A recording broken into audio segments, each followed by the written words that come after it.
why we are saying we need to pray and spiritually rebuild the foundations of our life so that whatever we try to build, you know, like Chika, all together, you find this animal when I put it a roadway, and the assembly thing a roadway. Kuna kakato na kawai, but I think kuna that is because even national roadway, you should start. So it's not about build.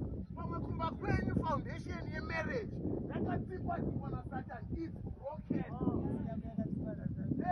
When you would have to stabilize the financial, but you never know. The foundation you come back where you finance, you can see what you want to start and it's broken. No matter how much you try to pray. That's why the Bible says when it's broken,